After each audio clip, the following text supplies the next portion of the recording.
we're doing the coffee book tag.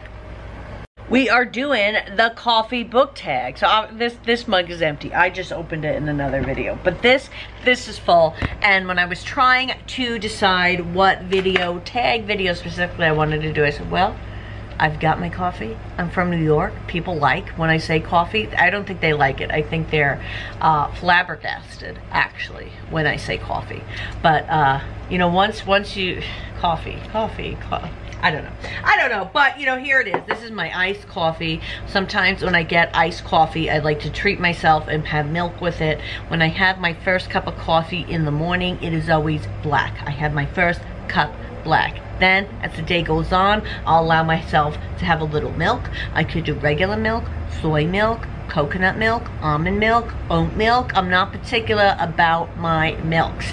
Then, if I'm getting a nice coffee and I really want to treat myself, I can do milk, or I will add some sugars just for fun. But I don't need them. Primarily, I drink my coffee black.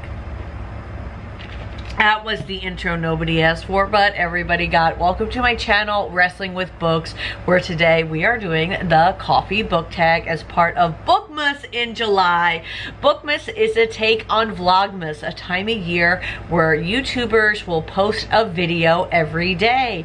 Booktuber Haley in Bookland called it Bookmas, where you would do a book-related video every day. And I thought for July it would be fun to do Bookmas in July. So I am challenging myself to post a video every day throughout the month of July. And that is what brings me to the coffee book tag. I first heard about the coffee book tag from the Nerdy Narrative on YouTube. Ooh, you know what? While we do this tag, I'm gonna message my Disney booktubers. We have like a Instagram chat, and I'm gonna see if any of them want to be tagged in this, and then at the end of this video I'll see if anybody answered. Okay, that's done. So at the end we'll see who, if anyone, answered to want to do this tag too. Apologies for glasses glare. It just, you know, I need to read. So we're gonna have to deal with the glare. I know, I hate it too. I hate it. I'll try to, maybe it'll be like this, you know? Maybe. First, name a series that's tough to get into but has hardcore fans. I already know my answer, and it's ACOTAR.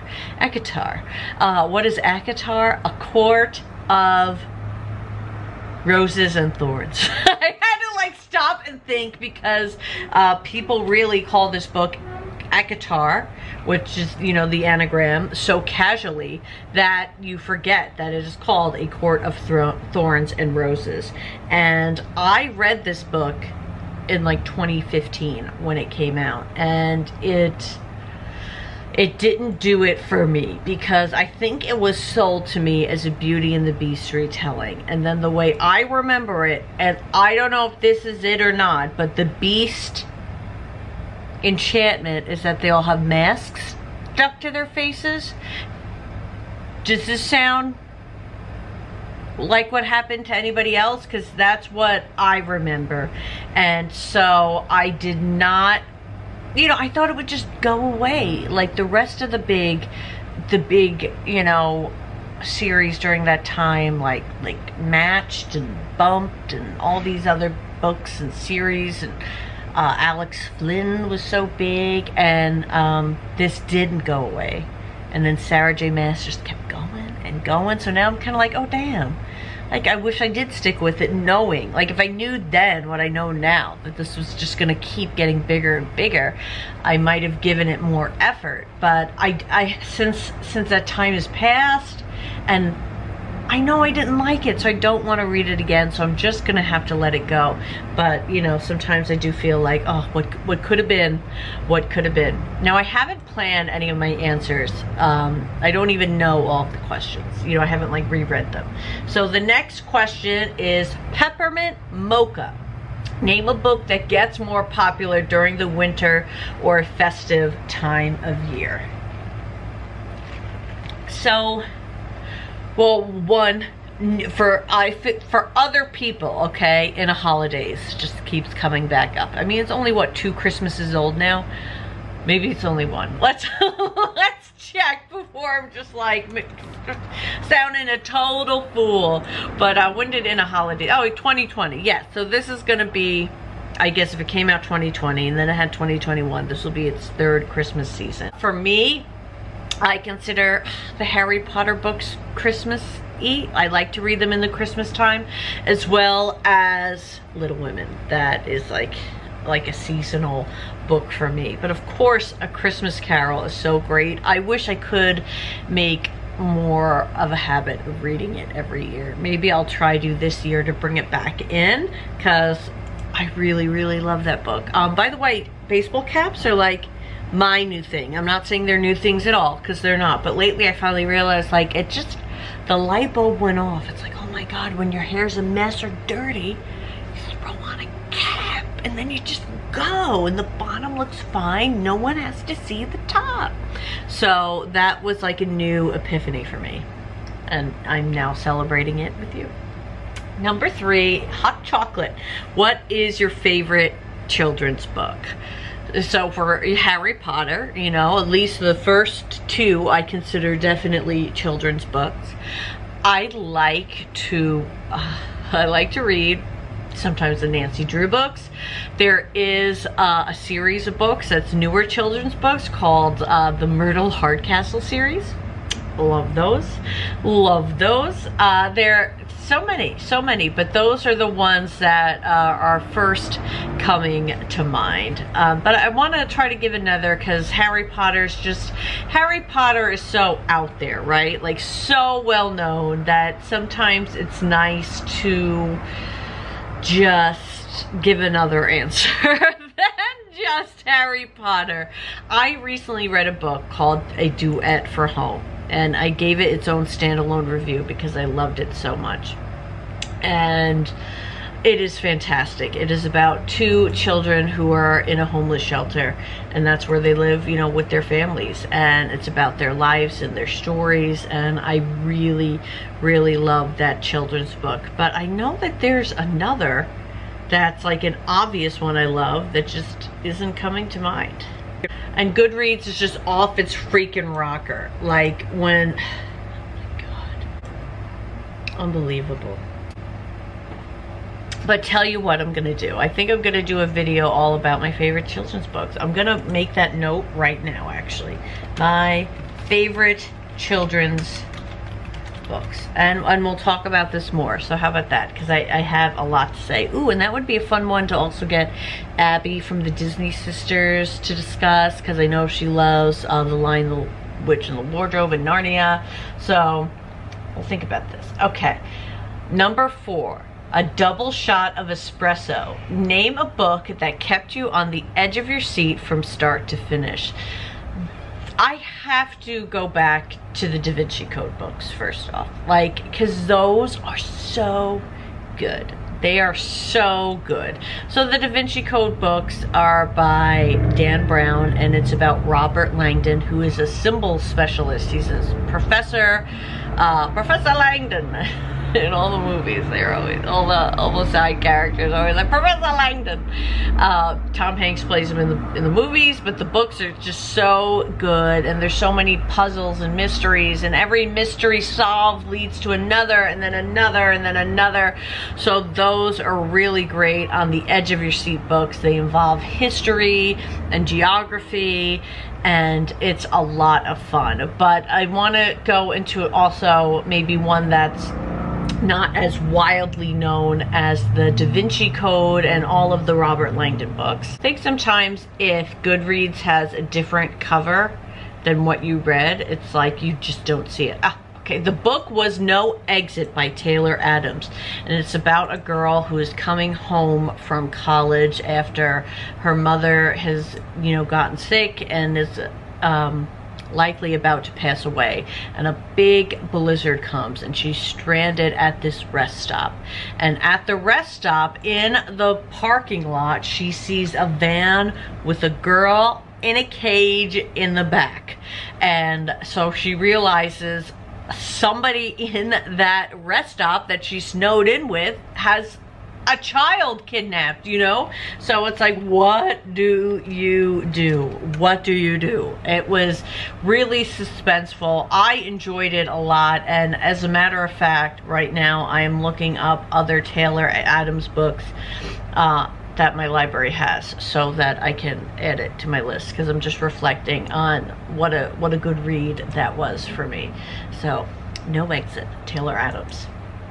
Ooh, okay, this is fun. Number 5, Starbucks. Name a book you see everywhere. Gosh. I mean, okay. Book Lovers by Emily Henry. I have not read this book, but when Emily Henry has a book, it's everywhere. It's everywhere. And I can say I get it, because I did read her other book, Beach Read. And I liked it. I liked it a lot. So I can understand why, when you're looking for a good women's romance novel, that Emily Henry can be trusted, you know? So, and when she has a new one, that's really exciting. And I love that her books involve like books or book writers. Is it called Book Lover? What? Sorry, I'm like all over the place. Yeah, book lovers. Also, like people we meet on vacation. We'd hear about that a lot. So her books are really talked about. I feel like I got into books like hers when this is dating myself back, but when Emily Giffen's Something Borrowed and Something Blue came out, I was obsessed, and I would read all of her books. And I wonder if Emily Henry now is to people what Emily Giffen was to me then, because I just love them. And I think I read so many books like that while I was like in college, that maybe that's why I read a bit less of them now, but I'd kind of like to get more into the more current authors of that genre. In my day, it was called chick lit and people didn't mind, but now I think people mind, so I don't know what to call it, because sometimes women's fiction sounds kind of farty. I hate that I just said that, but it sounds kind of old. And also it's like, well, why couldn't this be just generic fiction? 2, calling it a romance novel sometimes makes people think it's like one of those steamy romance novels, so I don't know what to call it. I miss chick lit, I do. Okay. That Hipster Coffee Shop. Give a book by an indie author a shout out. Let me grab the book. Okay, so the book is The Dragon Storm by Anthony DiPaolo, and I discovered this book because I was at a street fair locally and I kept seeing people holding a big book. Normally at a street fair, okay, people are holding like pickles, strollers, and like, you know, maybe a beverage, a lemonade. Never like something that looks like a fantasy book. So like, there's a signing here, there's an author here, and it's like, I gotta find it. So I did, and he signed the book. He signed the book. I've working on doing a reading vlog from it. This is how far I am, this far. So we still got a ways to go. So I'm hoping to get this reading vlog done, obviously for Bookmas in July, but this is a really, really nice kind of archaeological fantasy. I'm really loving it. So I'll read the back of what he has here.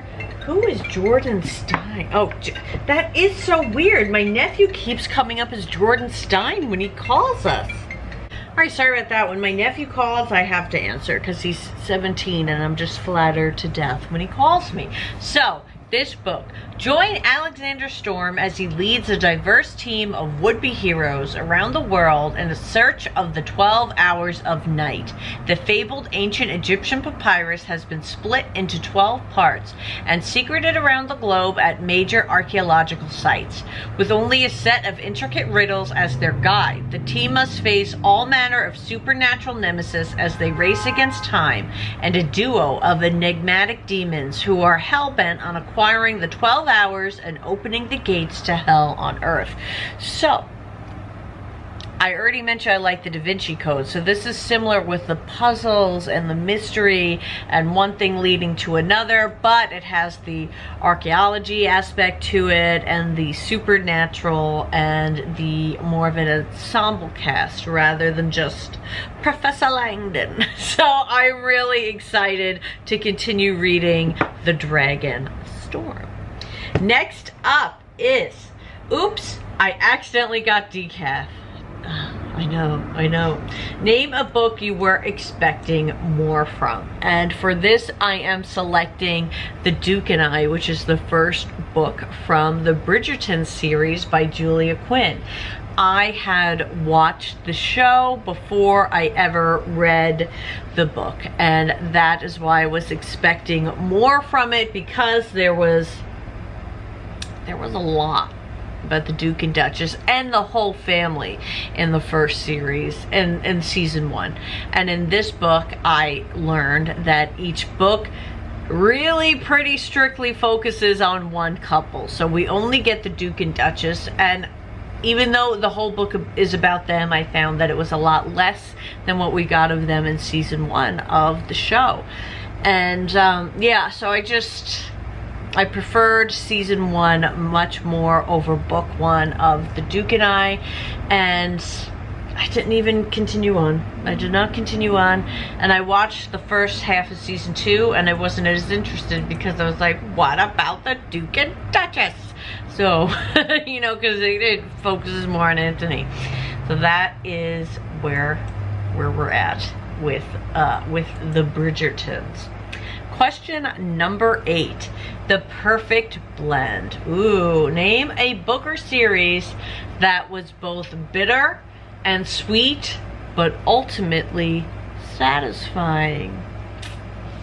Okay. I am gonna go with the Renegade series, because the whole premise of the Renegade series, it is about a world where we have superheroes, and the superheroes are known as renegades and the villains are known as anarchists. And Nova is a character who goes undercover as a renegade, but she's really an anarchist. So you know, in this series, like, eventually it has to come out, right, that she's an anarchist and she's not just a renegade. And that's what made it bitter. What was sweet about it was that I just adored the series and loved the whole thing. There are 3 books, Renegades, Arch Enemies, and another that is not, Supernova. Love that series. It is by, she writes everything. She wrote Cinder. She has a podcast. She wrote Gilded, which is new. What's your name? Marissa Meyer. Do you like that? Marissa Meyer. I used to have this teacher, okay? Nobody ever liked to participate in his class. So then he would be, okay, I'll have to do the number game. And he wouldn't just like pick someone to call on. He would call on someone to pick a number. Then he would go to the grade book with everyone's name. So they'd be like, pick a number, and they go 3, and then go 1, 2, 3, Sophia.